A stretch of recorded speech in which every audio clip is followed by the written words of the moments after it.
Okay, kita mulai dulu insya-Allah. Okay. Bismillahirrahmanirrahim. Assalamualaikum warahmatullahi wabarakatuh.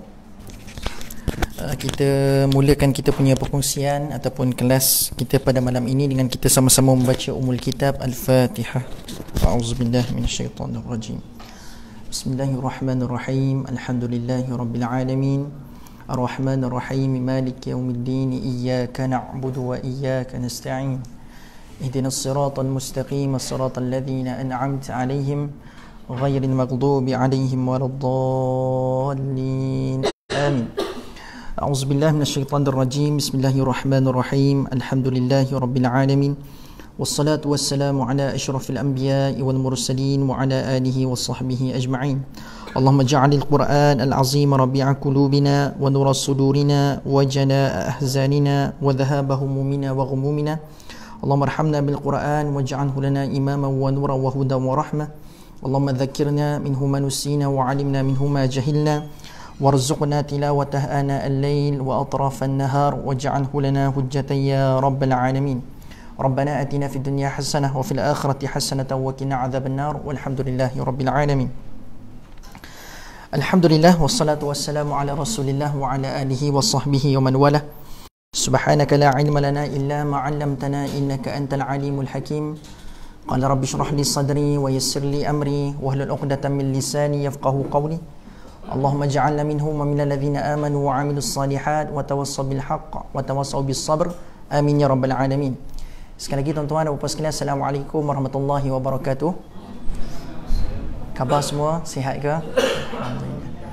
Okay, baik. Alhamdulillah, bersyukur kita pada Allah Subhanahu Wa Taala, kita masih lagi diberi kesempatan, ruang serta peluang untuk kita bertemu pada malam ini buat kesekian kalinya, dan buat kesekian kalinya juga tuan-puan sekalian, alhamdulillah Allah masih lagi beri kesempatan pada kita semua untuk meneruskan siri kelas perumpamaan di dalam Al-Quran.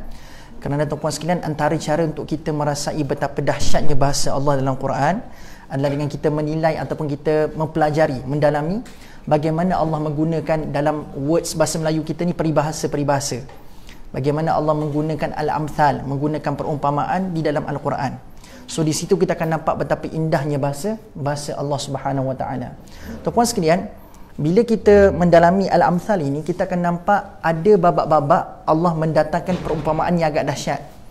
Dan ada juga perumpamaan yang Allah datangkan dalam bentuk yang macam mana? Bentuk yang nampak lembut.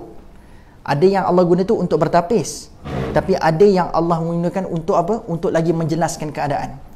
Sebab macam kita lah tuan-puan sekalian, kadang-kadang kita kata kena jaga hubungan adik-beradik, tapi tak berapa nak faham sangat. Tapi bila kita nampak kan hubungan adik-beradik ni kalau bergaduh macam mana sekalipun, ada peribahasa mengatakan bagai air yang dicincang tidak akan putus. So bila kita real life learning, anda pergi dekat air, anda buka pilih air, ada try potong air tu kan, sekuat mana pun kita potong, hebat macam mana pun kita membelah air yang sedang mengalir, dia tidak akan dapat memutuskan air tersebut. Habis belahan tersebut, dia akan terus mengalir lagi. Itu gambaran. So Allah bagi al-amthal dengan ada Allah umpamakan dengan makhluk-makhluk yang lain, dengan objek-objek yang lain, supaya apa? Supaya wujud real life learning. Tahu tak real life learning? Satu pembelajaran yang bersifat anda tengok depan mata. Dia real life. So dia tidak bersifat angan-angan. Bukan sekadar benda yang Allah bagi retorik, tapi dia real life, pembelajaran yang bersifat live. So di situlah kita akan menghargai bahasa-bahasa Allah Subhanahu Wa Taala. Baik tuan-puan sekalian, malam ni jangan risau. Saya kalau kata ada rezeki, kita akan tamat sejam setengah lah. Tapi nak kata malam ni mungkin akan berlaku habis awal, sebab nak kena bekerja nak kena kejar bas. Saya nak kena kejar bas kat Tiang Kajang. Jadi ada possibility 9 suku, 9, 10 mungkin dah habis dah. So saya target hari ni mungkin sejam lebih sikit je. Tapi kadang-kadang tengoklah kot nafsu terlebih kot hari ni kan. So sampailah 9.30 tu. Baik tuan-puan sekalian, hari ni saya nak terus clear cut masuk topik pada malam ini, iaitu seperti mana dalam poster diwar-warkan, topik perbincangan kita pada malam ini adalah perumpamaan bagaimana Allah mengumpamakan tumbangnya kaum 'Ad. Okey, kaum 'Ad. Biasa dengar tak perkataan 'Ad ni dalam Quran? Dan biasa tak dengar cerita tentang kaum 'Ad? Okey, sepatutnya tak boleh tunjuk ayat lagi. Tunjuk pohon kurma dulu. Okey. Okey, baik. Apa biasa cerita kaum 'Ad yang biasa kita tahu dalam kehidupan sekarang? Yang setakat pernah ada dengar tentang cerita kaum 'Ad, apa yang pernah kita tahu? Yang anda tahu, kongsikan dengan saya. Bila sebut kaum 'Ad, apa yang terus terlintas kat kepala anda? Di samping anda tahu dia kaum yang tak baik lah, disebut oleh Allah dalam Quran. Lagi, apa benda yang kita tahu tentang kaum 'Ad? Kita tak tahu. Dia 'Ad ni dia macam seangkatan dengan kita dengan Thamud, kan? Sebab kalau kita baca surah Al-Fajr tu, adalah geng-geng yang Allah kata Allah murka tu. Sebab anda menuju kepada pengakhiran Al-Quran, Allah telah memberikan rumusan yang sangat cantik, khususnya dalam surah Al-Fajr. Geng-geng ataupun kelompok-kelompok yang Allah cerca, yang Allah hina. Sebab tu surah Al-Fajr akan kita baca, wal fajr walayalin 'ashr wasyaf'i wal watr wal laili idza yasr hal fi zalika qasamul lidhi hijr alam tara kaifa fa'ala rabbuka bi'ad irama dhatil imad allati lam yukhlaq mithluha fil bilad wa thamud alladhina jabu as-sakhra bil wad wa fir'auna dhil autad. Nampak tak golongan-golongan yang Allah cerca dekat dalam ayat ni? Ada 'Ad kat situ, ada kaum Thamud kat situ, ada Fir'aun dekat situ. Itu adalah kelompok-kelompok dan golongan yang Allah murkai. Jadi tuan-puan sekalian, ada surah-surah sebelumnya yang dah detailkan dah pun apa cerita pada kaum Thamud, apa cerita pada kaum 'Ad, apa cerita pada Fir'aun. Tapi sekarang saya nak tanya 'Ad saja. Apa yang anda tahu di samping yang saya katakan dia ni golongan-golongan yang dia murkai? Setakat yang anda tahu. Tak payah tengok Quran lagi. Setakat yang anda tahu. Ke tak tahu langsung? Ada idea tak tentang kaum 'Ad? Dia tak angguk, tak giling, tak tahu je. Tahu tak tentang kaum 'Ad? Jangan malu, jangan risau. Tahu tak? Sebab kalau tak tahu, kita kena start from the scratch. So kita terus jump kepada from the very basic apa benda yang kaum 'Ad buat. Okay. Basically tuan-puan sekalian, first idea yang kita kena tahu adalah tentang kaum 'Ad ini adalah dia ni kaum Nabi apa? So Nabi apa yang diamanahkan oleh Allah Subhanahu Wa Taala untuk menjaga kaum 'Ad ni? So first sekali, perkara asas yang kita kena tahu adalah Nabi yang dipertanggungjawabkan jaga kaum 'Ad ini adalah Nabi Hud. Nabi Hud. So Nabi Hud yang diamanahkan oleh Allah Subhanahu Wa Taala untuk jaga kaum 'Ad ni. Jadi antara kedegilan kaum 'Ad ni adalah basicnya adalah mereka menentang Nabi Hud alaihi salam disebabkan apa? Mereka banyak berlandaskan logik. Diorang ni kalau nak ikut sesuatu, mereka nak logik. Ada tak dalam kalangan manusia hari ni dekat Malaysia yang nak beriman, yang nak percaya, dia nak logik dulu? Kalau dia tak nampak logik ataupun tak make sense apa yang Allah perintahkan itu, dia tak mahu nak buat. Ada tak golongan-golongan macam ni kat Malaysia? Ada.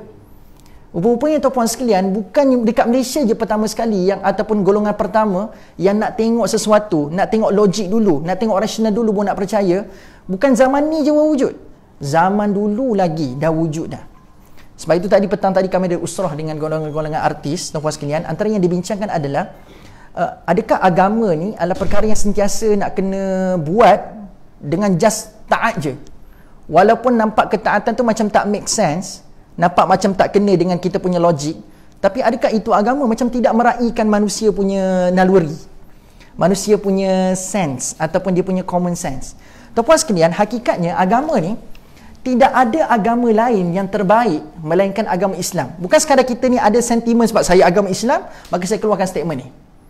Sebab itu surah Al-Ikhlas di antaranya tuan-puan sekalian menceritakan dengan very basic idea, our religion, agama kita adalah agama yang terbaik. Buktinya apa? Cuba anda sebut dekat saya, ada tak agama yang menawarkan konsep keagamaan yang kukuh dan menawarkan konsep kemanusiaan yang kukuh? Dua ni. Satu, keagamaan. Yang kedua, kemanusiaan. Keagamaan contoh, agama mana? Cuba sebut kat saya, ada tak agama yang menawarkan konsep kita beriman dengan satu Tuhan? Selain daripada agama Islam, ada tak agama lain yang menawarkan konsep beriman dengan satu Tuhan? Ada. Yang sebut ada. Ada. Apa? Yahudi? Ahli kitab kan, mereka beriman dengan satu Tuhan. So sekarang kalau kita pecahkan dulu, okey, satu lagi saya bagi. Ada tak agama yang kita diajar untuk beriman bukan kepada perkara fizikal? So pada zaman dulu Nabi Musa kan, bila berhadapan dengan Bani Israel, bila mana dia kata kena sembah Tuhan, apa yang dia minta pada Nabi Musa AS? Dia kata, tolong datangkan kepada kami berhala untuk kami sembah. Sebab itu bila Samiri datangkan idea untuk menyembah patung lembu, mereka terus ikut. Sebab bagi mereka, mereka nak menyembah, dia nak tengok ada objek depan dia. Okay. Sebab itulah Allah umpamakan, orang-orang dulu ni dia nak menyembah, dia nak mesti kena ada satu benda bersifat batu dan kayu. Betul tak? Batu dan kayu kan, dua elemen yang menciptakan berhala mereka adalah batu dan kayu. So apa agama pada hari ini yang tidak menyembah batu dan kayu? Cuba sebut kat saya. Islam, lagi Yahudi lah. So sekarang ni kita tinggal dua agama. So ustaz, saya rasa Yahudi lah agama terbaik, macam tu. Sebab tuan-puan sekalian, anda bayangkan Yahudi walaupun dia menyembah satu Tuhan dan menyembah perkara gaib, Allah yang tidak nampak, Tuhan yang tidak nampak, tapi apa kesilapan dia? Dia tidak ada elemen kemanusiaan. Sebab dalam kitab mereka sendiri, dalam dia punya holy book sendiri tuan-puan sekalian, dia orang author. Kan, bila mana dia kata Nabi Musa tu, dalam kitab ini dia ubah dekat dalam scripture-nya adalah, dia kata Nabi Musa tu memang sengaja bunuh Kipti tu. Dalam kitab kita kata benda, Nabi Musa tak sengaja bunuh. Tapi dia menyela kemanusiaan, dalam kitabnya dia tukar, dia kata benda, Nabi Musa sengaja bunuh. Nampak tak beza dekat situ? So tuan-puan sekalian, ada tak kitab yang menawarkan sekecil-kecil adab, iaitu apa tahu? Anda punya perbuatan sampai menghiris perasaan orang, Allah tak suruh buat benda tu. Surah Hujurat. Kita menyindir orang. Ada tak satu agama yang menekankan adab sekecil-kecil perkara yang anda buat sampai menyindir hati orang, sampai menyinggung hati orang? Ada tak ada agama yang menawarkan kemanusiaan sebegini? Apa kamu nak cakap, kamu kena hati-hati. Bila datang berita kepada kamu, kena kaji. Ada tak agama yang detailkan kemanusiaan sampai tara ni? Ada tak agama semacam tu? Sebab dari sudut logik tuan-puan sekalian, our religion, agama kita sendiri telah menawarkan the best solution for spiritual, keagamaan, dan juga menawarkan kaedah terbaik kepada kemanusiaan. Dari sudut adab beretika sama Muslim. Mana nak cari agama segi begitu? So ini bukan talking about sentiment. Tapi tuan-puan sekalian, dari sudut logiknya, agama kita tak cukup perfect dah pada hari ini. Sebab mana tak perfect tuan-puan sekalian? Sebab agama kita adalah agama Allah. Inna dina indallahi Islam. Kan? Biasa dengarkan ayat ni kan? Jadi ini adalah agama. Jadi bila mana Nabi Hud AS menyampaikan agama itu adalah satu Tuhan, dan bila mana mereka nak beriman dengan benda-benda yang mereka nak nampak, mereka nak boleh sembah, sebab itulah tuan-puan sekalian, antara dakwaan mereka kepada Nabi Hud AS, mereka kata apa kepada Nabi Hud? Antara benda telah menyebabkan kemurkaan Allah kepada mereka, dia kata Nabi Hud ni cetek akal. Tahu cetek akal? Dia kata Nabi Hud ni berfikiran singkat. Bila mana nak suruh kami menyembah Tuhan yang kami tak nampak ni, dia kata Nabi Hud ni fikir singkat je. Dia kata macam mana tau? Apa akan jadi kalau apa yang kamu dakwakan itu tipu? Dalam satu Tuhan kamu ni kami tak nampak. Yang kedua tuan-puan sekalian, dia kata, apa akan jadi nanti kalau kata seperti mana didakwakan oleh kamu, kalau kami akan dipertanggungjawabkan dengan azab-azab yang pedih kalau tak beriman kepada Allah. So bagaimana pula nanti kalau kami mati, Tuhan kamu mendakwa kamu adalah sebagai seorang yang pembohong. Nampak tak? So dia orang main logik. Dia orang suka orang yang bermain logik. Tuan-puan sekalian, anda pernah baca tak kisah Nabi Ibrahim AS? Yang bila mana dia kumpulkan semua orang, dia punya kaum-kaum dia tu, dan dia kata bila dia tunjuk dia punya bulan pada waktu tu, bulan purnama, hadza rabbi. Pernah dengar cerita ni? Yang dia tunjuk kat Tuhan dia tu kan, yang dia kata dia kumpulkan semua orang pada waktu itu, dia tunjuk bulan, hadza rabbi. Ramai orang ambil cerita ni kan sebagai apa tahu? Nabi Ibrahim pun pernah tersilap pilih Tuhan. Tapi cuba baca cerita tu betul-betul tuan-puan sekalian. Itu strategi. Itu strategi Nabi Ibrahim AS je. Bila habis Al-Qamar, bulan purnama pada malam itu, tiba-tiba kata, tak logik lah Tuhan tiba-tiba hilang. Nampak tak? Keluar pula matahari esok pagi. Dia kata benda, hadza rabbi. Ini Tuhan ko. Kan? Tiba-tiba pula waktu malam, hilang pula matahari. Tak logik lah Tuhan kita ni. Pagi ada, malam tak ada. So dia pun bertanya, kan akhir konklusi dia kata benda kepada kaum dia. Dia kata, kalau kita ada masalah pada waktu siang, kalau Tuhan kita adalah bulan, so kalau kita ada masalah pada waktu siang, siapa nak urus kita ya? Nampak tak? Okay, kalau Tuhan kita matahari, kalau kita ada masalah pada waktu malam, siapa nak tolong kita? Nampak tak? So itu bukanlah tepat kita katakan Nabi Ibrahim pun pernah tersilap pilih Tuhan. Tapi rupa-rupanya itu strategi. Apa kaitan dengan cerita kaum Ad ni tuan-puan sekalian? Sebab dulu bila Nabi Ibrahim terpaksa buat sebegitu, sebab nak membuktikan apa yang mereka lihat itu tak semestinya itu adalah Tuhan yang betul. Sebab kan dia orang nak demand, saya nak tengok dulu. Where's the logic? Apa yang kena dengan pemikiran kami? Logiknya mana? Sebab itu bila mana akhirnya Nabi Ibrahim tunjukkan hadza rabbi, so mereka pun berfikir logik, kata lah. Tuhan kita yang tadi kita katakan malam tadi akhirnya hilang. So logik balik. So logik tak logik tuan-puan sekalian? Macam mana bila mana Nabi Musa balik daripada Bukit Tua kali kedua tu, dia tengok dia punya kaum sedang menyembah apa? Anak patung lembu, Samiri tu. Kan? Apa akhir sekali Nabi Musa marah sangat pada Bani Israel? Cuba kau minta sesuatu pada dia sekarang ni. Ada tak dia respon balas kepada kamu? Cuba kau tanya sesuatu dekat dia, ada tak jawapan balas?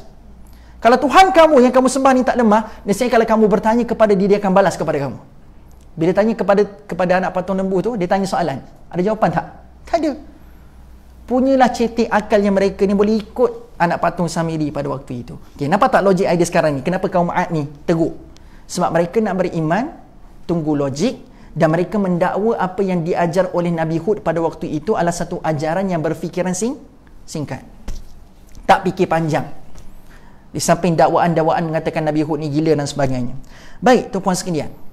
Saya ringkaskan cerita sebab saya nak fokus kepada babak perumpamaan itu saja. Akhirnya Allah telah mentakdirkan akan mendatangkan azab. Sebab apa? Bukan sebab Allah nak bagi azab terus dah sekarang ni. Sebab mereka cabar Nabi Hud. Kalau kamu orang yang benar, datangkan kepada kami azab tu. So bukan sebab memang Allah nak bagi azab. Tapi tuan-puan sekalian, dia cabar Nabi Hud alaihi salam. Kalau anda nak tengok babak cabaran ini, anda kena tengok pada ayat yang ke Surah Al-Ahqaf. Surah Al-Ahqaf. Saya tak sempat nak buka kat sini tuan-puan sekalian. Bolehlah kejap buka legacyquran.com. Kejap. Surah Al-Ahqaf ayat ke-21. So start kat situ lah tuan-puan sekalian, anda akan tengok mereka ni mencabar. Kalau kamu ni orang yang benar, wahai Hud, tolong datangkan azab tu dekat kami. Kalau betul lah azab tu. So ayat dia berapa? Ayat ke-21. So anda tengok ayat 21 Okay. A'udzubillahi minasyaitonirrajim. Wadhkur akha 'adin in anzara qaumahu bil ahqaf wa qad khalatin nudhur min baini yadayhi wa min khalfihi alla ta'budu illa Allah inni akhafu 'alaikum 'adzaba yaumin 'azim. Dan ingatlah peristiwa Nabi Hud saudara kaum Ad ketika ia memberi amaran kepada kaumnya yang tinggal di lembah Ahqaf, sedang amarannya itu samalah seperti amaran-amaran yang diberikan oleh rasul-rasul yang terdahulu. So ayat selepasnya Ahqaf 22. Anda baca 22. Qalu ajitana lita'fikana an alihatina fa'tina bima ta'iduna in kunta minas sadiqin. Dia tanya dekat Nabi Hud alaihi salam, mereka menjawab, adakah engkau datang kepada kami untuk memisahkan kami dari menyembah Tuhan-Tuhan kami? Maka bawalah adab siksa yang engkau janjikan kepada kami itu jika betul engkau dari orang-orang yang benar. Nampak? So dalam ayat inilah secara jelas dia konfront kepada Nabi Hud AS, sebab dia dakwa Nabi Hud AS ni macam seolah-olah nak memesongkan akidah dia orang. Sebab mereka merasakan akidah mereka tu betul. Tuhan yang mereka sembah tu Tuhan yang betul. Yang nampak tu, yang dia perbuat daripada batu dan kayu tadi tu. Jadi tuan-puan sekalian, bila mana dia kata apa yang kamu nak cuba buat ni adalah cubaan untuk memesongkan akidah kami, so dia kata kalau kamu orang yang benar, wahai Nabi Hud AS, tolong bawa azab seksa pada kami kalau kamu orang yang benar. Dia macam, anda rasa tak macam dialog ni macam dia macam zaman berzaman. Hatta pada Nabi Muhammad SAW pun, bila Nabi Muhammad sampaikan berita-berita ataupun ahwalul akhirah tentang peristiwa-peristiwa hari akhirat, tentang kiamat, bila mana orang Quraisy, kafir Quraisy kat Mekah tak percaya pada Muhammad, apa mereka tanya dekat Muhammad? Apa? Dia kata, mata hadzal wa'du in kuntum sadiqin, wa yaquluna mata hadzal wa'du in kuntum sadiqin. Dia kata kalau kamu benarlah wahai Muhammad, bila kiamat tu? Cuba habarkan dekat kami bila kiamat tu. Nampak tak? Dia mesti akan ada in kuntum sadiqin, in kuntum sadiqin. Kan? Kalau kamu orang benar, bawa kat kami. Kalau kamu orang benar, bawa kat kami. So, apa yang diiman sekarang ni? Kami nak tengok dulu baru kami percaya. Nampak tak? Kalau kamu orang yang benar, tunjuk kat kami. Kalau kamu orang yang benar ni, bila benda tu akan berlaku? Tuan-puan sekalian, Allah boleh tak tunjukkan kepada mereka sedikit tentang azab, sedikit tentang hari kiamat? Allah boleh buat tak benda tu kepada manusia? Boleh kan? Tapi Allah tak buat, tahu tak kenapa? Sebab banyak sejarah, kalau mereka study dengan adil, banyak sejarah dah banyak dah Allah perlihatkan mukjizat, tidak ada jaminan pun mereka itu akan beriman kepada Allah. Contoh tuan-puan sekalian, apa yang telah Allah perlihatkan mukjizat? Contoh Mesir lah, kan? Mesir. Orang-orang dekat Mesir, dekat istana Mesir pada waktu itu, Bani Israel sebagai contoh, diperlihatkan satu persatu mukjizat kepada mereka. 7 ujian, Allah hantar persiksaan kepada mereka. Adakah menjadikan mereka beriman kepada Allah? Tak pun. Sebab itulah bila mana Nabi Isa diminta oleh Hawariyun, saya pernah cerita kat sini kan, bila mana Nabi Isa AS diminta oleh Hawariyun dalam surah Al-Ma'idah, tolong bawa turun ma'idatan minas sama'. Ni minta apa ni? Keajaiban dan mukjizat. Sebab dia minta Nabi Isa, kalau bukanlah dia kata kamu orang benar, dia kata, Isa, boleh tak kau bawa turun ma'idatan minas sama', satu hidangan daripada langit pada waktu ni, kan? Sebab supaya litatma'inna qulubuna, supaya hati kami ni tenanglah lepas peristiwa ni berlaku. Kau minta pak bawa turun makanan daripada langit. Tapi apa respon Nabi Isa first kali bila dia minta mukjizat tu? Dia sama je kan macam tolong bawa kat kami berita tu, ataupun tolong tunjuk kat kami azab seksa tu kalau kamu orang yang benar. So tadi tu Hawariyun tu orang yang beriman pada Nabi Isa. Dia minta sebab apa? Sebab nak tenangkan hati. Seolah-olah nak apa? Nak kepercayaan supaya lebih tenang jiwa tu. Tapi apa respon Nabi Isa? Still remember that? Abunda dia minta apa Nabi Isa respon? Fattaqullah. Bertakwalah kamu kepada Allah. Kenapa Nabi Isa respon bertakwa kepada Allah? Bukannya kata, oh sebab kamu orang beriman, bagus, tak apa, saya doa pada Allah supaya bawa turun ma'idatan minas sama'. Tapi kenapa Nabi Isa sebut fattaqullah, bertakwalah kamu pada Allah? Siapa ada jawapan? Sebab apa? Kenapa Nabi Isa sebut fattaqullah? Sebab tuan-puan sekalian, anda teruskan 2-3 ayat tu nanti, anda akan tengok Allah kata, okey, aku bawa turunkan sekarang, aku makbulkan doa kamu. Sebab Nabi Isa lepas tu minta pada Allah, bawa turun ma'idatan minas sama'. Allah perkenankan doanya. Tapi bila Allah bawa turun, Allah cakap apa benda? Siapa yang kufur selepas aku bawa turun benda ni, aku akan bagi azab seperti mana azab yang tidak pernah ditimpakan kepada orang sebelum ni. Zahim, macam mana ayat dia? Ingat lagi tak? Bawa turun azab tu. Kalau dia kufur, faman yakfur u'adzibuhu 'adzaban la u'adzibuhu. Betul? Macam tu kan? Kan? Kalau mereka kufur kepada Allah, Allah kata aku akan azab. Sebab tuan-puan sekalian, mukjizat dan keajaiban bukanlah benda yang kita jadikan sebagai untuk diyakinkan. Satu betul lah untuk meyakini dengan ada benda yang bersifat mukjizat, keajaiban. Tapi tuan-puan sekalian, dalam masa yang sama, maksud lain di sebalik mukjizat adalah, maksud lain di sebalik keajaiban adalah azab akan semakin hampir. So bila mana tuan-puan sekalian diminta kepada Nabi Hud alaihissalam, kalau kamu orang yang benar, bawa kat kami azab seksa tu kalau kamu orang yang benar. Bermaksud apa? Azab sudah semakin dekat. Nampak tak? So kalau mereka kufur, bermaksud azab itu akan menjadi makan diri buat mereka. So dia bukanlah benda untuk, wah hebatnya, benarlah kamu wahai Hud. Kalau macam tu keadaannya, khair, tak ada masalah. Tapi yang jadi teruknya adalah bila diperlihatkan keajaiban, still tak mau beriman kepada Allah. Anda akan tengok nanti kaum Ad ni, bila Allah sudah hantar azab tu dekat diorang, sebab nak membuktikan kesahihan dan kebenaran Nabi Hud AS, dah hantar azab. Anda tahu dia buat apa? Dia kata benda, oh ini adalah nikmat untuk kami. Satu. Yang kedua, dia boleh kata pula, sebab sebelum Allah hantar, sebab anda akan tahu kan, mereka ni dihancurkan dengan tiupan angin. Last kali result dia ataupun dia punya siksaan yang Allah bagi dekat dia adalah Allah hantar tiupan angin yang kencang, membinasakan. Sebab tu lepas ni ayat perumpamaan kita akan belajar tentang angin yang telah menghancurkan mereka seperti batang pokok tamar yang kering. Itu perumpamaan Allah gunakan dalam ayat tersebut. Itu adalah last azab Allah kenakan kepada mereka. Tapi tuan-puan sekalian, sebelum datang angin, ada ujian lagi sebelum tu. Iaitu apa? Allah pernah uji pada kaum Ad ni tuan-puan sekalian, satu ujian yang dinamakan sebagai kering kontang sebab tak turun hujan. So sebelum datang azab, angin kencang tu, Allah pernah uji kaum Ad ni tak turun hujan bertahun-tahun. So bila tak turun hujan, apa berlaku dekat tanah tersebut? Kering kontang. So kalau anda tuan-puan sekalian, bila mana Nabi Hud kata ini adalah azab yang pernah kamu minta dulu. So kalau anda dengar, sebab dulu anda adalah orang yang meminta azab tu. So sekarang azab sudah berlaku, kering kontang, hujan tak turun. So Nabi Hud sepatutnya dah datangkan azab. Sepatutnya anda kena beriman ke tak beriman? Patutnya kena beriman lah, sebab azab sudah datang. Menandakan Nabi Hud alaihi salam adalah orang yang benar. Tapi what happened tuan-puan sekalian? Dia cakap macam ni. Tengok keangkuhan dia. Oh, kami dah bertahun-tahun tidak ditimpa hujan. Kami sudah kering kontang, tidak mempunyai air. Tak apa, kami boleh pergi ke Mekah untuk pergi ambil air lepas ni. Tadi dia kata minta dekat Nabi Hud AS, kalau kamu orang benar, tunjukkan azab. Now azab sudah datang. Hujan tak turun. Tapi alih-alih apa? Dia tak beriman pada Allah.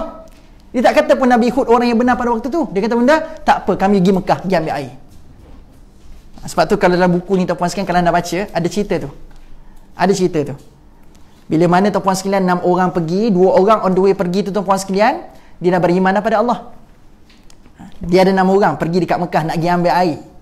Tapi ditakdirkan Allah 2 orang itu bila nak pergi on the way, dia beriman kepada Allah Azza wa Jal. Tapi tuan-puan sekalian, ada 4 lagi tuanku. 4 lagi tuanku. Sebab itulah disebabkan 4 itu masih lagi tidak beriman kepada Allah, Allah hantar ujian seterusnya yang bernama angin.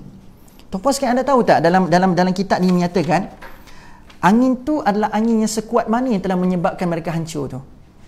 Baik, kalau saya tiup anda sekarang, santai apa tak? Anda pun tak ada rasa apa pun. Kalau angin ni kuat ni, saya kuatkan fan dia sampai 3. Fan aircon ni. Ada berlaku something kepada anda tak? Mungkin sejuk je kan? Kan? Kalau ada orang kipas anda dengan kelajuan yang sangat tinggi, mungkin sekadar anda kata menyejukkan diri anda, tapi tidak akan mendatangkan kebinasaan, betul? Anda nak tahu tak tuan-puan sekalian? Anda pergi ambil satu benda yang ada lubang, yang besarnya seperti lubang hidung. Besar ke kecil tu? Kecil kan? Kalau tiup, besar lubang hidung straw. Straw besar lubang hidung. Straw. Sebab umpamanya sebesar lubang hidung. Okay? Anda ambil, katakanlah straw sebesar lubang hidung kan? Anda tiup orang dengan straw tu. Berlaku apa-apa tak? Tak kan?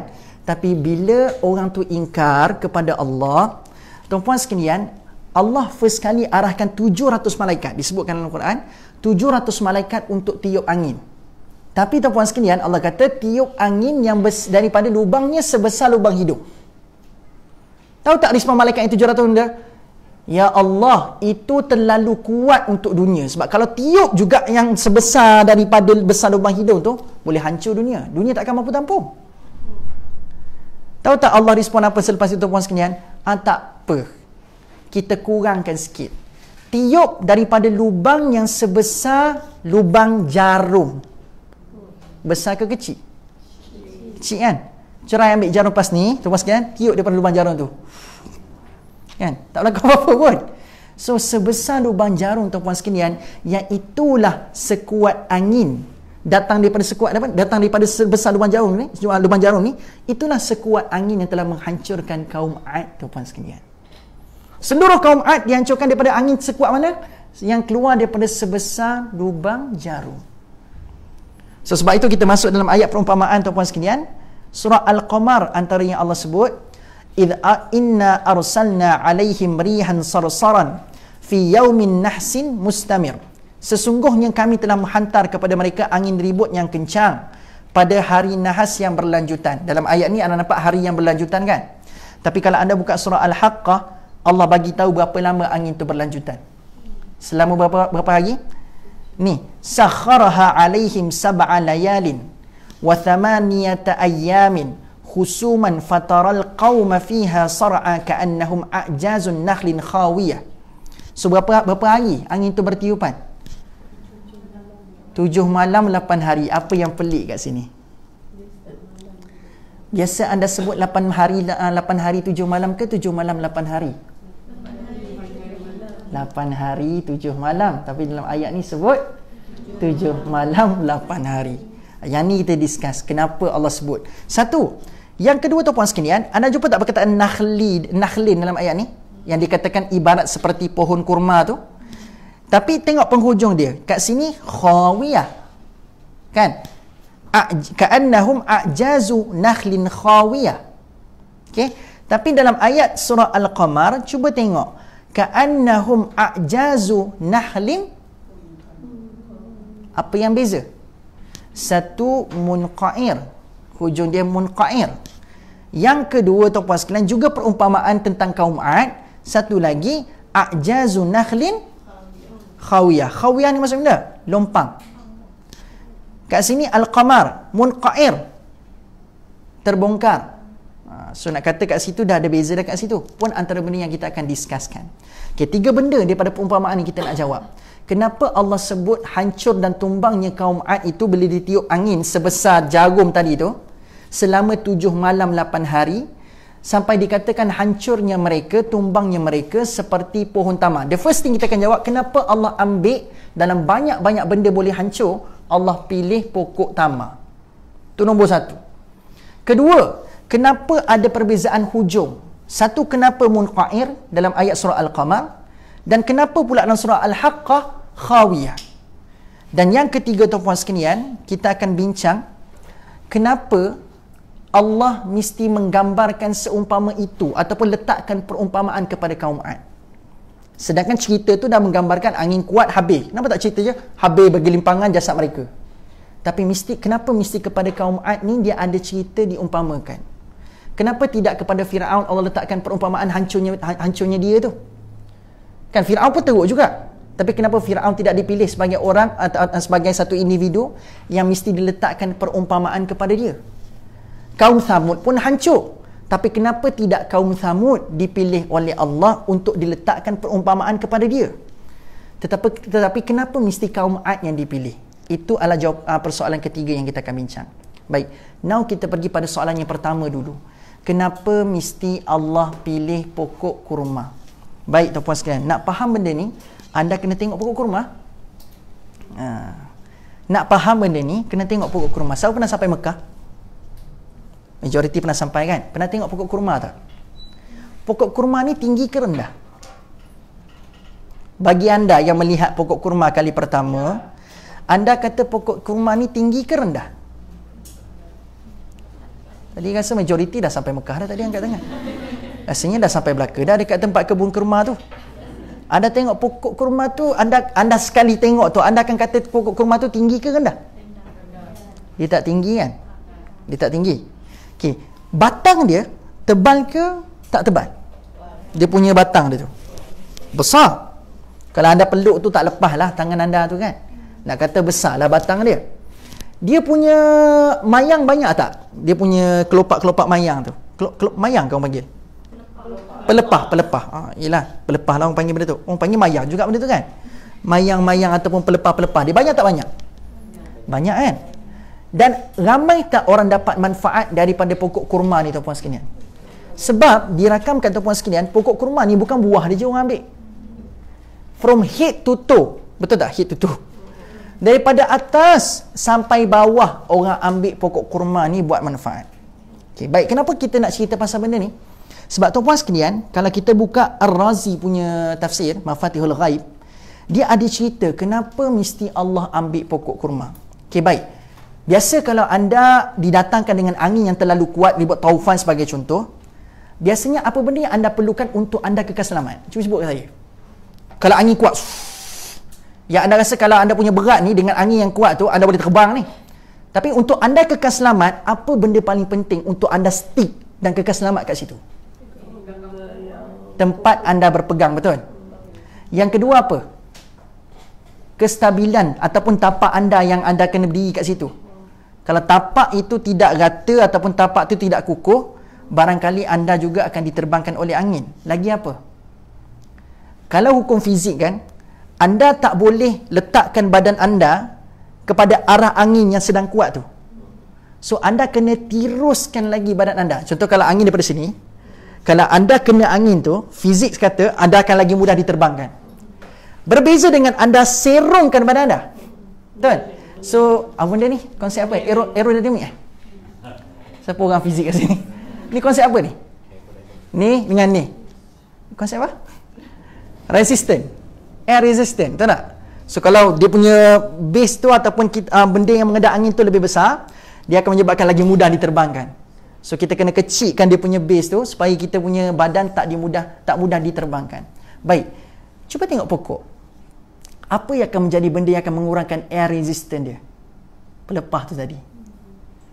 Katakan kalau pelepah tu semua macam tu je, pacak macam tu je. Kan dia ada urai-urai dia tu kan pada ranting tu yang akan menyebabkan angin tu terpecah. Dia tak akan terkena pada satu hit yang satu hit saja. Angin tu akan diverge disebabkan ada rongga-rongga di antara pokok-pokok, antara ranting-ranting, antara daun-daun, ada dia punya pelepah dia tu. So itu menyebabkan angin tu akan jadi mencapah. Dia tidak akan kena direct hit lah orang kata. Kalau angin tu kekuatan 100%, tapi sebabkan ada pelepah yang bercambah-cambah tu, ada dia punya tu, dia akan terkena mungkin 70%, 60% sikit sebab angin tu dah dipecahkan oleh pokok. Okey, baik. So kita pergi tengoklah benda Al-Imam Fakhruddin Ar-Razi, sebab Ar-Razi, Al-Imam Fakhruddin Ar-Razi, dia duk cerita tentang kenapa mesti Allah ambil pokok kurma ni sebagai benda yang diumpamakan. Okay, sebab kita pun tahu bila ada angin, kita perlukan base yang kukuh, tempat berpegang yang kukuh, supaya kita ni tidak menjadi mangsa diterbangkan oleh angin. So what's the answer? Kata Al-Imam Fakhruddin Ar-Razi dalam kitabnya Mafatihul Ghaib, dia kata first kali, kenapa Allah menggunakan, sekejap mana ayat tu tadi? Mana gambar? Okay. Kenapa Allah menggunakan, saya bacakan nama syarat dia dan saya terjemahkan insya-Allah. Ada 3 sebab kenapa Allah ambil pokok kurma ni. Okay? 3 sebab. Yang pertama adalah annahu dzakara dzalik. Kenapa dipilih pokok kurma tu? Dzalik, kenapa dipilihkan an-nakhl? Isyaratan ila azamati ajsadihim wa tuli aqdadihim. Sebab fizikal pada pokok kurma tu tuan-puan sekalian, tadi saya tanya kenapa saya tanya pokok kurma tu sekali anda tengok tinggi ke rendah, dan anda jawab tadi benda? Dia tak tinggi tapi rendah kan? Sebab anda pun tahu tuan-puan sekalian, pokok kelapa dia tinggi ke rendah? Bila datang angin macam mana? Adakah daun sahaja bergoyang? Batang dia pun boleh betul tak? Meskipun dia ada satu batang yang menirus, yang agak kecil berbanding pokok kurma, tapi disebabkan lebih tinggi, kestabilan akan hilang. Betul tak? Stabil tu hilang. Tapi pokok kurma tuan-puan sekalian, di samping ada batang yang besar, dia tak terlalu tinggi. Bermaksud tuan-puan sekalian, dia punya base untuk dia kekal kukuh tu kuat. Sebab tu Allah sebut azamati Al-Imam Fakhruddin Ar-Razi sebut, ataupun Ar-Razi sebut azamati ajsadihim. Jasad dia saja itu azam. Maksudnya apa benda? Kukuh. Nak kata ketinggian dia dengan tapak dia, dengan cengkaman dia menjadikan jasadnya kuat. Kalau datang angin susah dia nak diterbangkan, sebab jasadnya itu saja Allah jadikan segenap segi itu memang boleh kukuh, kuat. Satu jasadnya yang besar dan tak terlalu tinggi. So kat situ dia fokus pada jasad. Yang kedua, isyaratu ila thabatihim fil ardi. Tadi dia kata fokus pada jasad dia, yang besar dia, tapak dia cantik. Yang kedua, di samping tapak dia kukuh, besarnya just nice untuk menahan angin, dengan ada pelepah-pelepah yang lain tadi tu, Allah kata thabatihim fil ard. Maksudnya apa dah? Akar dia. Akar dia memang dijadikan, di samping ada base yang kukuh, akar dia, cengkaman dia kuat. Akar apa yang kita kata akar tu akan jadi kuat cengkaman dia? Tunjang ke serabut? Akar, serabut ke tunjang?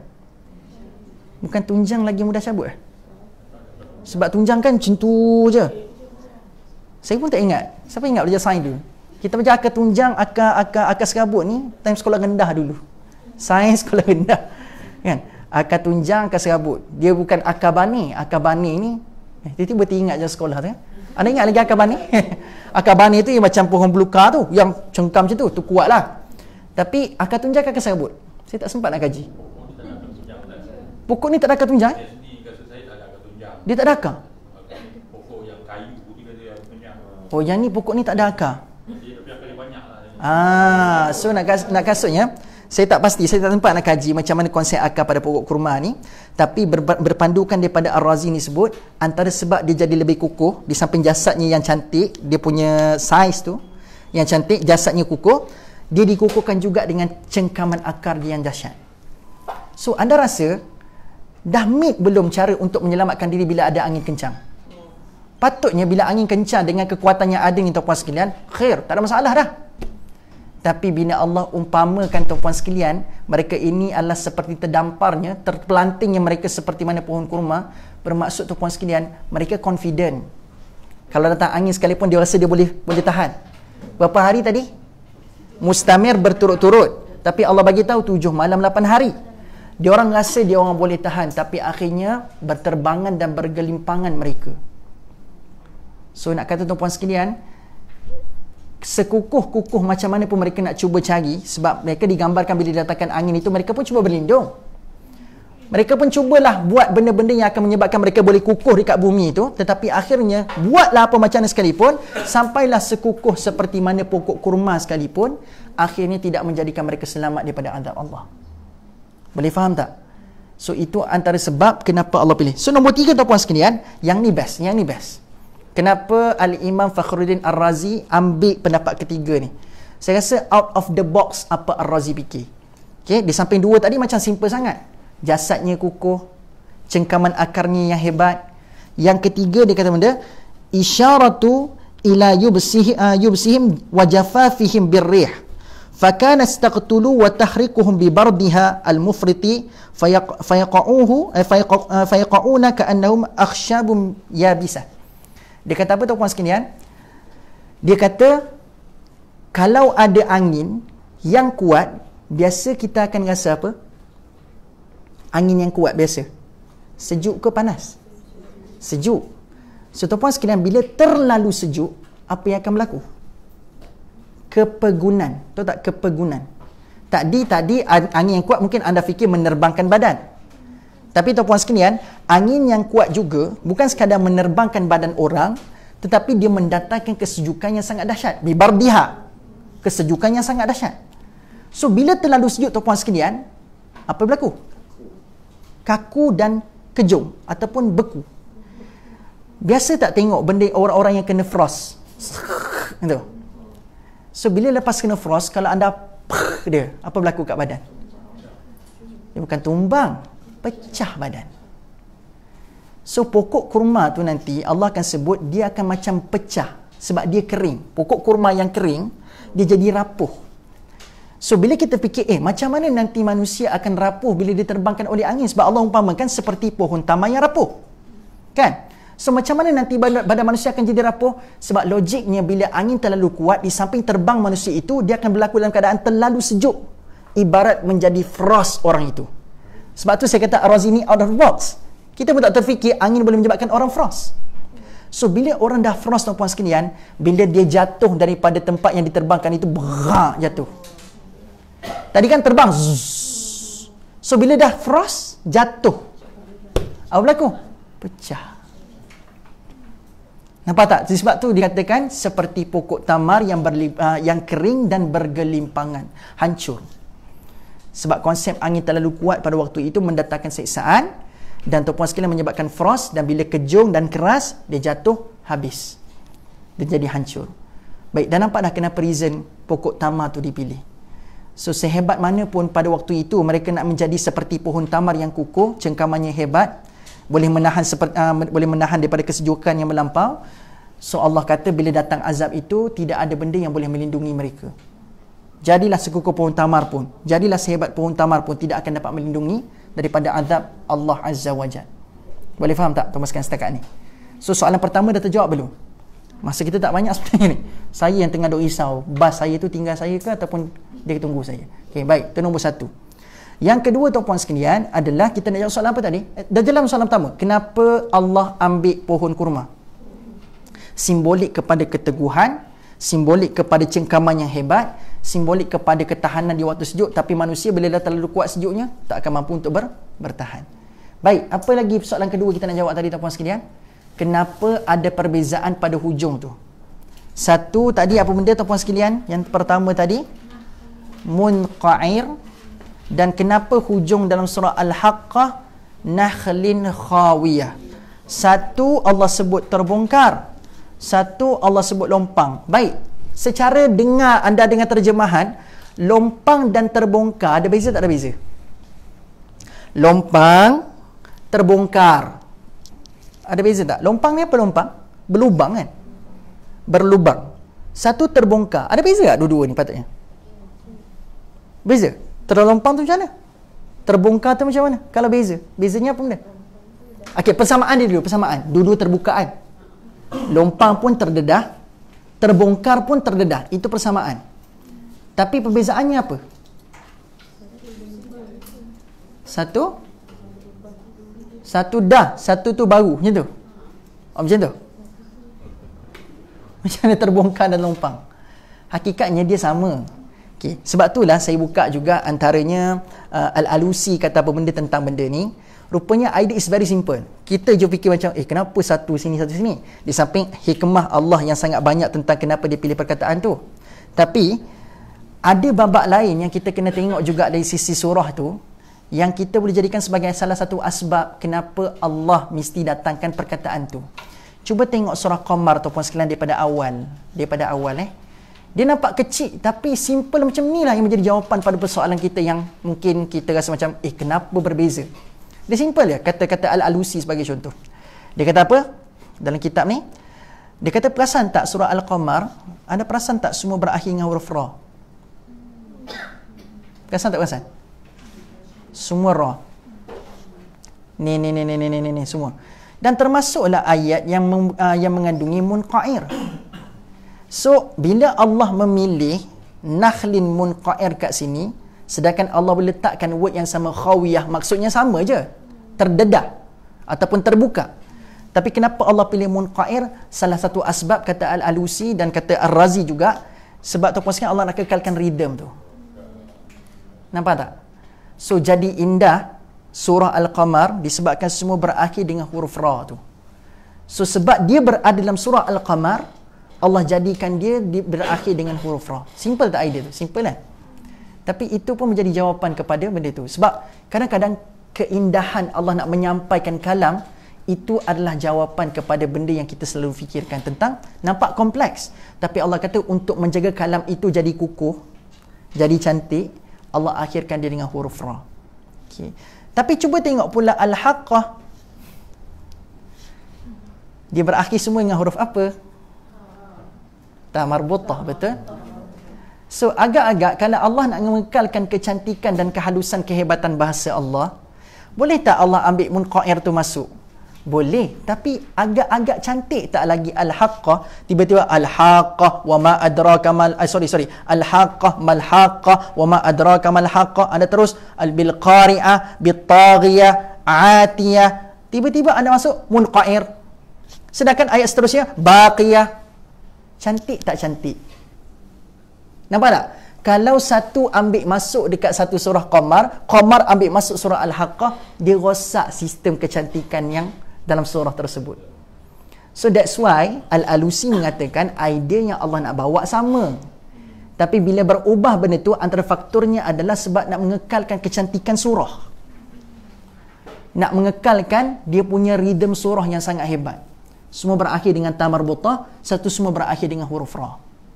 Nampak tak dia punya sebab kenapa Allah berakhir dengan dua benda yang berbeza? Sebab nak mengekalkan keindahan bahasa Al-Quran. Dan yang terakhir tu puan sekalian, bukan terakhir, antara benda yang saya terlupa nak dimasukkan sebagai benda yang dibincangkan. So tuan-puan sekalian, kaum Ad ni dah ada lagi kepada zaman sekarang? Kaum Ad dah mati ya?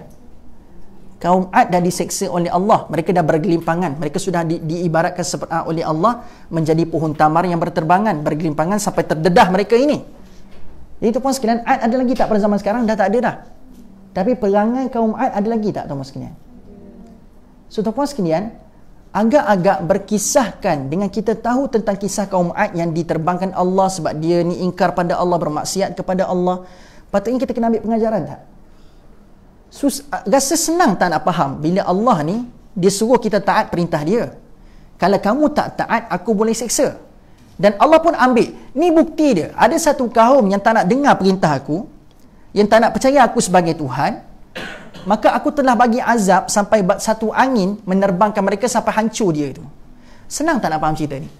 Suppose ni anda mudah tak nak faham dan ambil pengajaran, ada kaum. Idea dia mudah je. Ada kaum yang diseksa dan dihancurkan sebab tak taat perintah Allah. Clear tak clear? Senang faham ke tidak? You get the story from where? Dapat cerita tu daripada mana? Quran. That's why surah Al-Qamar, cuba tengok lepas cerita tentang kaum Ad ni, anda scroll bawah sikit. Ayat 22. Allah sebut apa? وَلَقَدْ يَسَّرْنَا الْقُرْآنَ لِلذِّكِرِ فَهَلْ مِن مُدَّكِرِ. Allah tanya, patutnya bila aku bagi cerita ni kat kamu, simple tak cerita ni? Simple. Orang yang tak taat perintah dia, aku boleh bagi peluang untuk diazab mereka ni. Kalau mereka tak taat perintah, pernah ada sejarah, memang terjadi pun. Orang tak dengar cakap aku, tak ikut cakap aku, tak percaya dekat aku hancurkan dia dengan angin. Ada Allah hantarkan hujan, ada Allah hantarkan mereka diterbalikkan dengan bumi. Semua bentuk azab pernah Allah perlihatkan. Senang ke? Topik ni senang tak untuk kita faham? Sebab ada study case, ada proof. Supposedly anda nak argue lagi ke? No. Sebab tu Allah kata, susah lagi ke kamu nak faham Quran, sedangkan aku bersumpah, walaqad yassarnal Qur'ana lidzikir. Aku mudahkan kefahaman Quran untuk kamu, aku mudahkan Quran untuk kamu baca.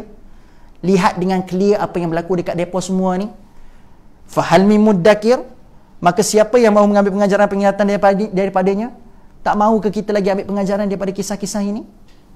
Sebab itu tuan-puan sekalian, kisah sejarah dalam Quran ini anda kena baca untuk menjadi sebagai motivasi untuk konsisten beriman kepada Allah. Sebab itu easy point tuan-puan sekalian. Mungkinlah benda-benda bersifat ghaibiyat, contoh-contoh beriman kepada Allah direct. Allah nampak tak nampak? Beriman kepada syurga, hari kiamat ada syurga neraka. Syurga neraka nampak tak nampak? Tapi sejarah, kita pernah tengok tak sejarah? Baca tak sejarah? Fakta tak fakta? Fakta. The fact is, tuan-puan sekalian, fakta tu berlaku betul. Tambah-tambah bila Nabi sampaikan Quran pada zaman dia, cerita tu tak lama pun berlaku sebelum ni. Hatta tuan-puan sekalian, nanti kan, tak tahulah sempat ke tidak satu hari nanti, kalau kita pernah sampai, kita dapat peluang sampai ke ayat tu. Sabak dengan Mekah jauh tak jauh? Tempat Sabak tu, Ratu Sabak memerintah tu, kan? Sabak dengan Mekah jauh tak jauh? Sabak dengan Mekah tak jauh mana? Kat je Sabak dengan Mekah. Tapi tuan-puan sekalian, Sabak ni pernah dimuliakan Allah sebab apa? Dengan kemasukan Nabi Sulaiman mentadbir pada waktu tu. Tapi lepas kewafatan Sulaiman, apa berlaku dekat Sabak tuan-puan sekalian? Collapse. Collapse sebab apa? Sebab dia mula ingkar kepada perintah Allah. Dan dirakamkan oleh Allah, Sabak ni adalah satu empire yang sangat-sangat kaya. Kan? Sebab itulah Allah bangkitkan, kamu Quraisy sepatutnya kamu tak boleh nak sombong sangat bila kamu ada harta benda. Sebab ada satu nation yang lebih kaya daripada kamu, dan kalau nak compare kekayaan dia dengan kamu, kekayaan dia tu lebih 9/10 daripada kamu. Kamu ni cuma ada 1/10 saja daripada kekayaan dia tadi tu. So kekayaan Sabak 9/10 lebih daripada kamu. Tapi dengan kayanya dia, hebatnya dia dengan harta benda yang banyak, tuan-puan sekalian, Allah kata, aku pernah hancurkan dia orang. Takkanlah kaya kamu 1/10 lagi sikit daripada Sabak, aku tak boleh hancurkan. So sepatutnya tuan-puan sekalian, orang-orang Mekah yang situasi mereka, tempat mereka tak jauh pun dengan Sabak, agak-agak mereka pun dah tahu, mereka pun sendiri pernah tahu, ada kaum Sabak pernah dibinasakan Allah. Supposedly that topic, senang tak senang anda nak hadam. Patutnya topik tu lebih memudahkan untuk anda percaya ataupun tidak. Supposedly yes. Dalam keadaan baru je lepas hancur, dekat pula dengan tempat kita, cerita tu betul pula pada waktu tu. Patutnya tak susah untuk kita faham, kan? Tapi apa yang berlaku tuan-puan sekalian, mereka still ego, mereka still kufur kepada Allah. Sebab itu Allah kata peringatan sudah sampai. Tetapi tuan-puan sekalian, kalau mereka tidak mahu mengamalkan, mereka tidak mahu percaya, Allah kategorikan mereka ini orang-orang zalim. Kan? Surah As-Sajdah sebut benda, waman azlamu, siapa yang zalim ni? Siapakah ketiga orang zalim? Bila sebut zalim tuan-puan sekalian, apa yang anda tergambar kat fikiran? Sebut orang zalim ni, siapa orang zalim? Yang ada amanah, yang jadi pemimpin, dia khianatkan rakyat, zalim. Itulah definisi zalim kita pada hari ni. Ada tanggungjawab tapi tak jalankan tanggungjawab dengan baik, zalim. Tapi tuan-puan sekalian, Allah rakamkan dalam Quran, simple je siapa orang zalim ni. Wa man azlamu mimman dzukira bi ayati rabbih thumma, baru pagi tadi anda dengar imam baca surah As-Sajdah, thumma a'rada anha. Allah kata kemudian, siapa orang zalim ni? Mimman dzukkira bi ayati rabbih. Diingatkan kepada mereka ayat-ayat dari Tuhan mereka, thumma a'rada anha. Mereka berpaling daripada ayat-ayat. Ayat dekat sini bermaksud, tuan-puan sekalian, bukan ayat Quran semata-mata. Ayat juga bermaksud kebesaran-kebesaran Allah. Tanda-tanda kebesaran Allah. Bila Allah menghancurkan satu kaum yang tersangat kaya, tuan-puan sekalian, ini tanda kebesaran dia ataupun tidak? Bila Allah menghancurkan satu kaum yang mempertikaikan tentang Tuhan tu satu dan Tuhan itu adalah Allah, Allah hancurkan, ini kebesaran dia ataupun tidak? Kebesaran dia.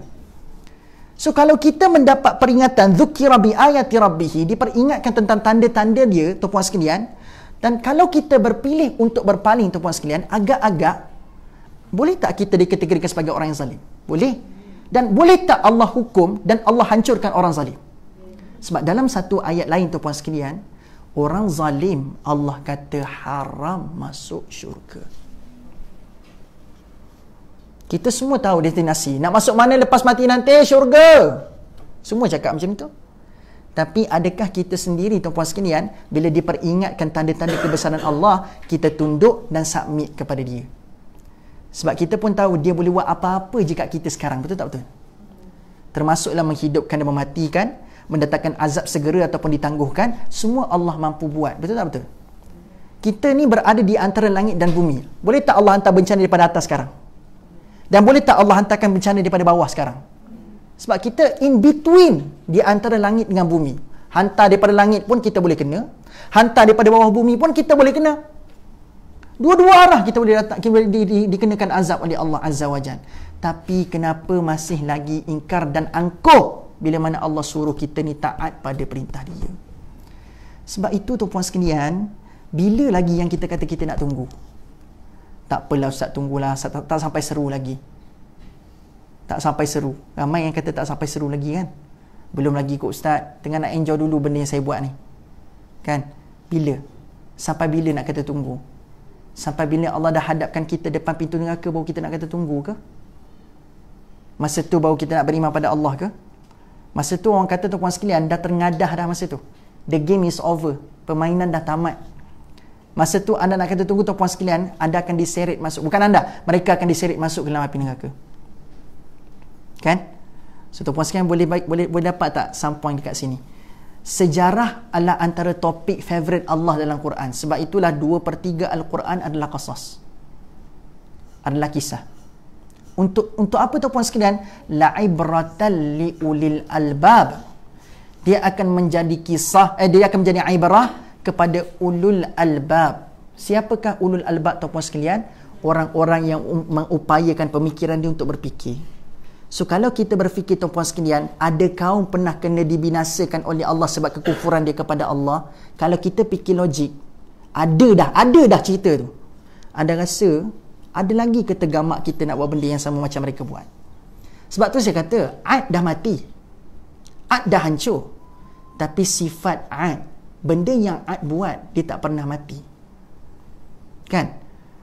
Anda perasan tak, psikologi dalam Quran, walaupun tu cerita kaum-kaum dulu beribu tahun yang lepas, tapi psikologi dia still kekal sama. Tadi, waktu petang tadi saya usrah dengan Fin Jamal, kan? Ustaz Syahari. Antara benda yang dibangkitkan adalah Ustaz, kadang-kadang kan kita sebagai parent, contoh kan, ni contoh je. Kita sebagai parent, mungkin kita ada sejarah silam yang mungkin satu dunia pernah tahu sejarah silam kita dulu teruk macam mana. Tapi kadang-kadang bila anak kita dapat find out benda yang pernah kita buat dulu, tak kisahlah kita arti ke tidak, akan tersebar ke tidak, tapi tiba-tiba anak dapat tahu, mak pernah buat ni, mak pernah buat tu. Kan? Kadang-kadang apa yang berlaku dekat parent lepas anak dapat tahu kita pernah buat benda yang kita tegur tu. Contoh, kita tegur anak kita jangan keluar malam. Ni contoh je, contoh. Jangan keluar malam. Anak perempuan jangan keluar malam. Tapi tuan-puan sekalian, dulu ni mak kita ni raja keluar malam. Puteri keluar malam. Mak tu puteri kan? Puteri keluar setiap malam keluar. Kan? Tiba-tiba anak dapat tahu sebab nenek dah kantorkan benda tu. Mak kamu tu keluar malam kat dulu. So bila anak nak keluar malam, tuan-puan sekalian, mak pesan jangan keluar malam. Kan? Tapi dia respon kat kita. Alah, mak, nenek cakap dulu mak tu ratu keluar malam. Tak pernah miss keluar malam.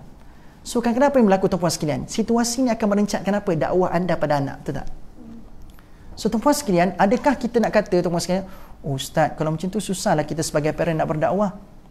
Sebab kadang-kadang mungkin aib kita dah dibuka depan anak-anak, menyukarkan dakwah tu nak sampai pada anak-anak.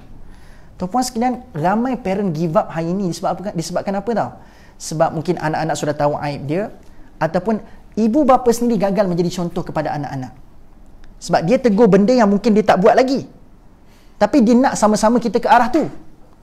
Jadi benda tu jadi sekatan kat dia. Itu pun sekarang apa sepatutnya kita buat? Adakah kita tak apalah, kita serah kat orang lain lah untuk tarbiyah anak-anak? Kita pun serah kat cikgu sekolah. Apa dialog kita kat cikgu sekolah? Cikgu, kalau dia ni nakal, cikgu rotan je. Betul tak? Biasa tak dengar ibu apa yang pasrah macam tu? Saya buat apa-apa pun kat rumah tak jadi apa, Ustaz. So Ustazah, ni rotan tu Ustazah. Saya bagi hadiah. So kalau anak saya nakal, rotan je kat sekolah. Biasa dengar tak dialog ni? Simply Syekh? Biasa dengar tak dialog ni? Tuan-puan sekalian, sejak bila Allah ajar kita dakwah ni tengok result? Sejak bila Allah ajar kita dakwah ni putus asa sebab orang petikaikan jahat kita? Kalaulah itu ajaran Allah dalam berdakwah, orang duk bagi kata-kata sikit, rosak tisu, koyak hati, berhenti dakwah. Kalau macam tu Nabi Musa dah lama dah dikoyak. Betul tak? Dah lama dah Allah kau koyak lah jiwa kau. Dah lama Nabi Musa give up. Sebab tu puan sekalian, Nabi Musa pun dibuat oleh parentnya benda yang sama. Tapi tadi parent ungkit anak kan? Anak ungkit mak. Ini ayah angkat ungkit tentang anak angkat. Anda baca surah Qasas kan? Apa yang berlaku? Bila mana Nabi Musa berdakwah kepada Fir'aun, Fir'aun cakap apa benda? Kamu ni aku yang jaga dulu. Ada? Aku yang jaga kamu dulu. Kan? Sekarang kau nak berdakwah kepada aku. Fikir sikit siapa yang salingkan pampers kamu dulu. Nampak tak? So cerita ungkit-mengungkit ni tuan-puan sekalian, tak pernah Allah rakamkan kalau orang ungkit kesilapan kita, stop your dakwah. No. Allah kata itu bukan sebab Allah tak ajar kita berdakwah ni tengok result. Allah kata sampaikan tu lagi penting. Nabi pun ambil benda yang sama. Sebab tu Nabi sebut bukannya tukar orang, dakwah orang dengan ayat. Tak. Nabi kata sampaikan dariku walau satu ayat. Balighu anni walau ayat. Isunya sampaikan je. Sampaikan je isu dia. Bukannya isunya make sure orang tu berubah. Tak. Isunya sampaikan. Tapi surah Luqman pula ajar, ada pula sisi kita hari ni tuan-puan, saya tak nampak isu ibu bapa hari ni dia ada knowledge. Mungkin adalah ibu bapa yang mungkin ada masalah knowledge yang banyak tentang agama. Tapi saya nampak banyak dari ibu bapa dah kata masalah ni. So dia orang pun ada basic tentang keagamaan. Hak rock ke jiwa dia tuan-puan sekalian, mak rock ke jiwa dia tuan-puan sekalian, dia mesti nak bila dia ada anak, dia nak anak dia jadi baik. Betul? Tak pernah parent tu teruk macam sekalipun dia kata aku nak anak aku jadi macam aku. Tak ada. Ada tengok cerita-cerita Malaysia, drama filem Malaysia gini. Kan? Ibu bapa duduk dekat setinggan, buat kerja-kerja tak elok, tapi anak dia mana? Hantar sekolah tahfiz. Nampak tak? Sebab naluri seorang parent, dia nak anak dia jadi bagus. So itu naluri. So tak ada parent yang nakkan anak dia jadi jahat. Tak ada. So tuan-puan sekalian, sebagai seorang parent khususnya dan bakal-bakal parent semuanya, Allah suruh kita sampaikan apa daripada agama ni. Apa dia jadi, apa dia akan tak jadi, tuan-puan sekalian, itu serah pada Allah. Kita ni sampaikan dengan hikmah tu je. Termasuklah peringatan-peringatan daripada Allah tentang kisah-kisah daripada Quran. Ada hamba-hamba Allah dihancurkan, ceritakan dekat dia. Okay, that's my point. Okay, sebab Allah jadikan Quran ni mudah untuk kita. Bukannya susah. Antara topik termudahnya adalah tentang apa? Tentang kisah. Cuba tengok ni bukan saya punya cerita ni. Anda buka surah Al-Qamar, bukan satu cerita ni je Allah sebut walaqad yassarnal Qur'ana lidzikr. Anda akan jumpa walaqad yassarnal Qur'ana lidzikr fahal min mudakkir. Ni bukan sekali ni je. Satu lagi. Dua lagi. Mana? Tiga. So kalau anda surah Al-Qamar, anda tengok je nama surah tu surah bulan. Tapi tuan-puan sekalian, dalam surah Al-Qamar dimuatkan tuan-puan sekalian ada 6 kisah sejarah dalam cerita ni, dalam surah ni. 6 kisah sejarah. Dan setiap 6 kisah sejarah itu diceritakan bagaimana mereka mendapat azab daripada Allah disebabkan kekufuran mereka. Kehancuran 6 dinasti. Dan setiap 6 kisah itu Allah tutup dengan apa? Walaqad yassarnal Qur'ana lidzikr. Kenapa? Sebab cerita tu senang untuk kamu faham. Dah kompleks sangat macam kenapa?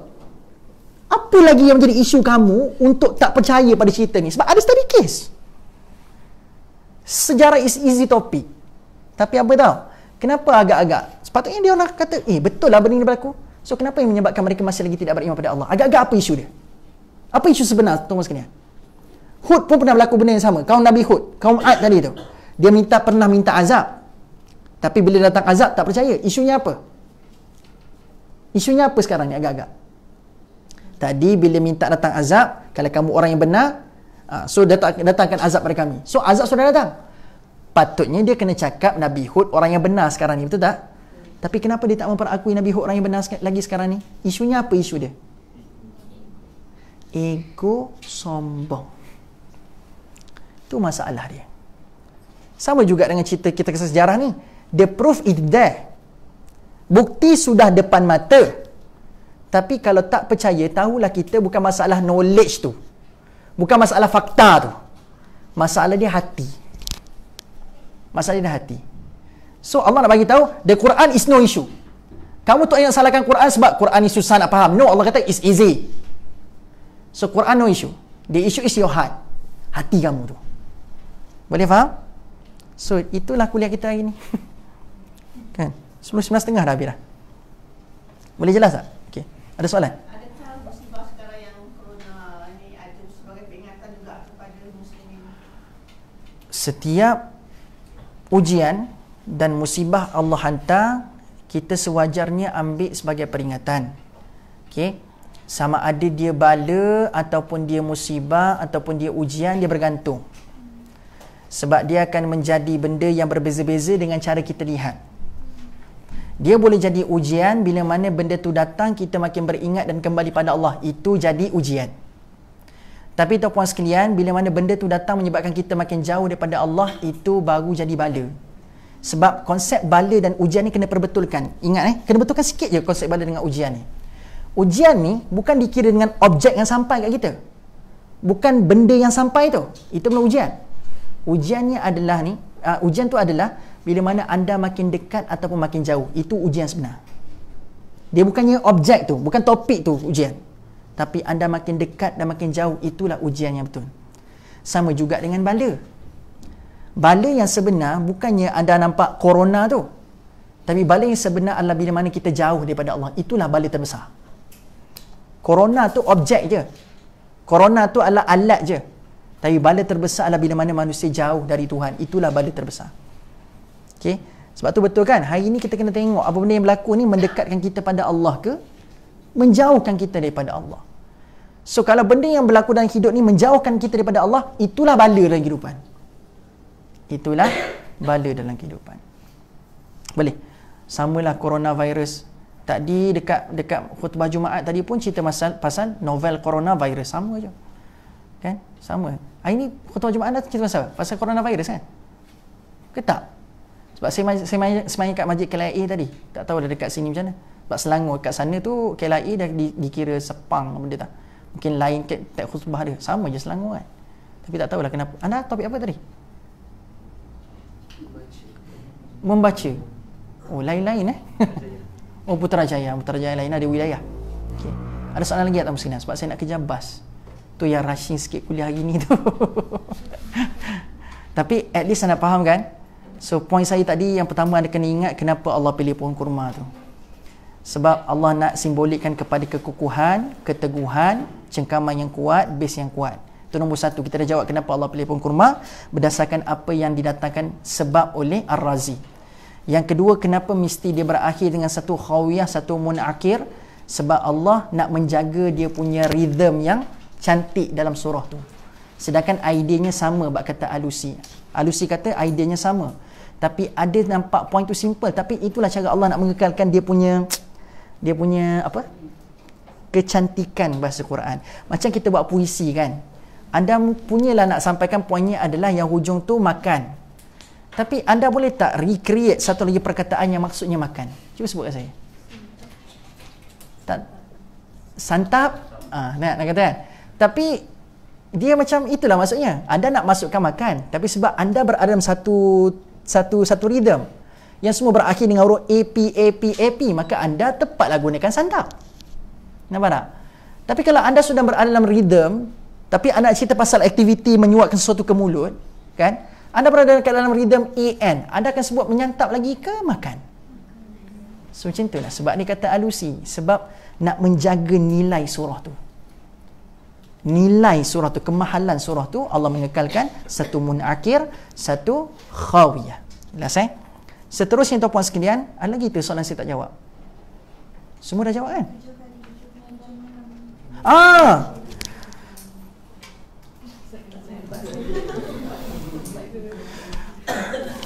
Astaghfirullahaladzim. Ada lagi tau sebenarnya dia sampai 7 malam 8 hari tu. Okey, tak apa. 7 malam 8 hari tu simple idea dia macam ni. Satu, ada setengah pendapat mengatakan bila angin tu mula ditiup. So, dikatakan bukan start pada waktu pagi. So, kalau start waktu pagi mungkin akan sebut 8 hari, 7 malam. Okey.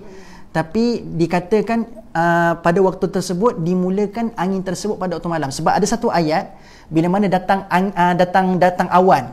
So datang awan pada waktu itu awan yang gelap. So waktu itu tuan-puan sekalian bila sebut awan gelap, so bila awan gelap keadaan pada waktu itu bersifat malam ke bersifat siang? Kalau datang angin gelap, so keadaan pada itu bersifat malam ke siang? Bersifat malam. Sebab itu disebutkan 7 malam 8 hari. Itu perbahasan simple dan paling ringkas saya sebut. Sebab kedatangan angin yang gelap pada waktu itu, at first mereka kata, yes, benda yang kita tunggu selama ini sudah datang. Tak, sebelum datang angin kena ingat tau, hujan tak turun. Anda bila nampak langit gelap, anda expect apa? Hujan. Tapi Nabi Hud kata, no, itu azab kamu yang seterusnya. Allah pun menyela keadaan, dia kata, yes, azab yang kita selama ni tunggu, nikmat yang selama ni kita tunggu sudah tiba. Tapi Nabi Hud kata, no, sebab kamu lepas datang air tadi kamu kata kamu nak beriman, sebab kamu nak kata aku ni orang yang benar, bila datangkan azab, dah datang azab dah pun tak beriman pun. So bila nampak benda yang disangkakan nikmat tapi rupa-rupanya menjadi apa? Musibat untuk dia. Sebab tu tuan-puan sekalian, anda faham tak apa benda yang Ad sedang rasai sekarang ini? Dia tengok langit yang sama.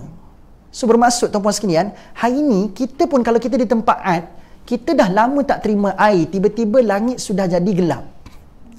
Anda pun akan nampak itu sumber akan dapat nikmat, betul tak? Sebab lama tak turun hujan.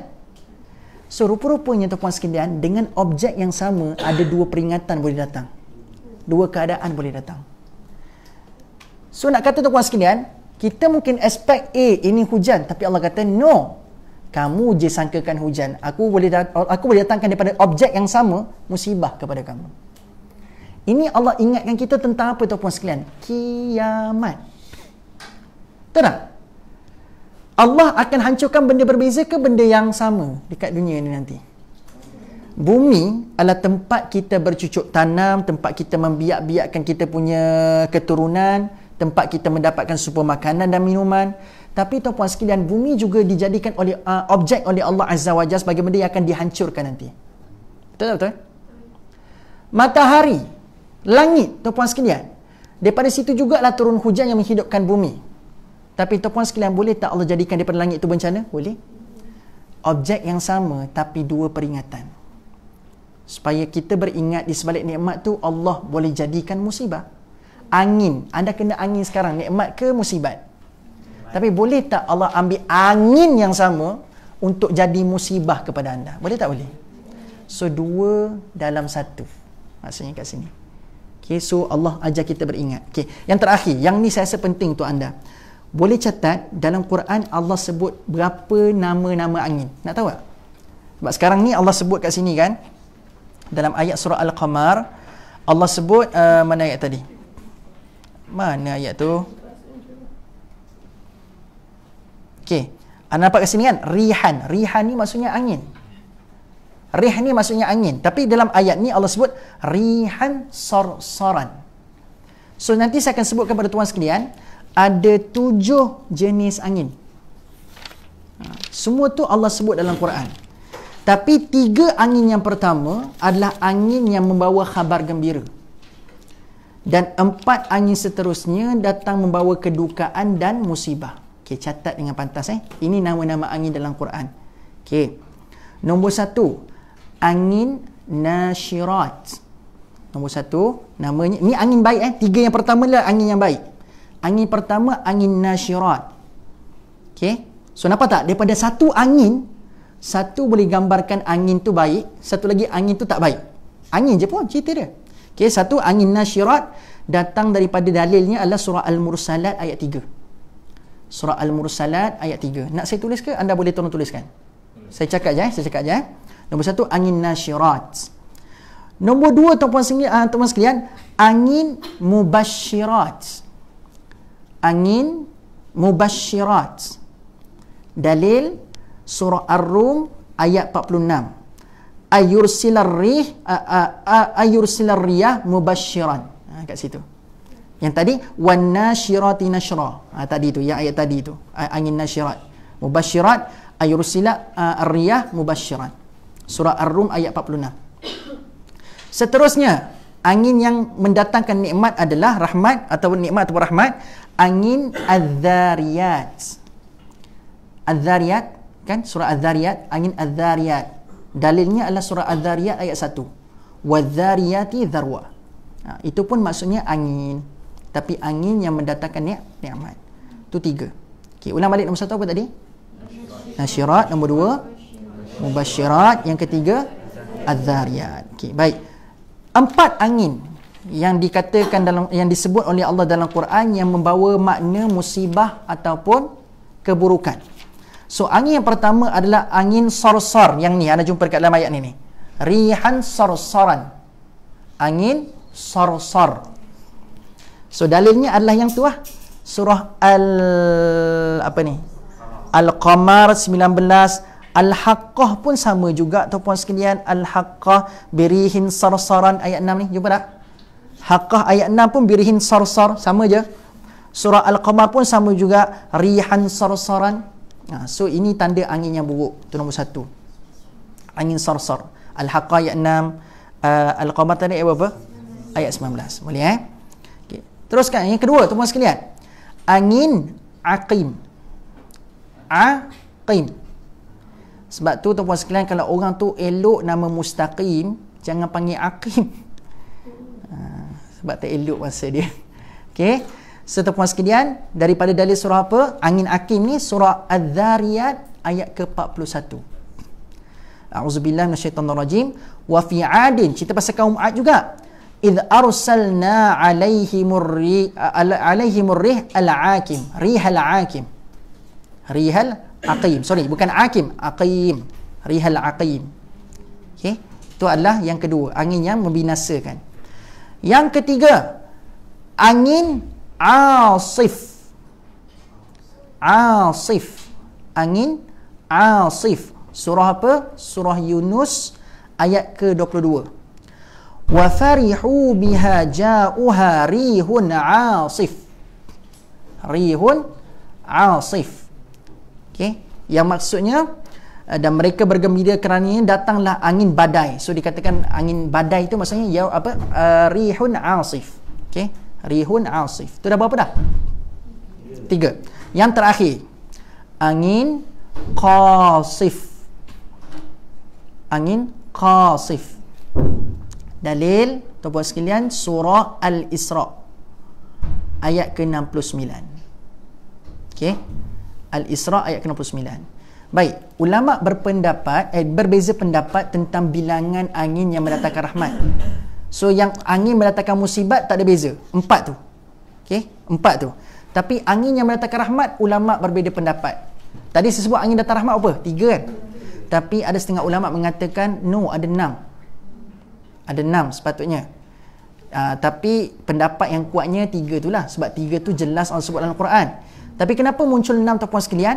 Sebab dia kata ada juga angin yang dikatakan angin janub, angin shimal, angin sabak. Yang angin utara, angin timur barat tu, angin-angin daripada situ tu, itu pun dikira sebagai angin rahmat. Sebab tu dia kata 6. Tapi tak apalah, anda pegang apa yang disebut oleh Allah dalam Quran sahaja. Sebab itu pendapat yang kuat. Sebab tu disebut 3 untuk yang angin rahmat, 4 untuk angin musibat. Angin musibat boleh So sekadar perkongsian yang last lah. Okay.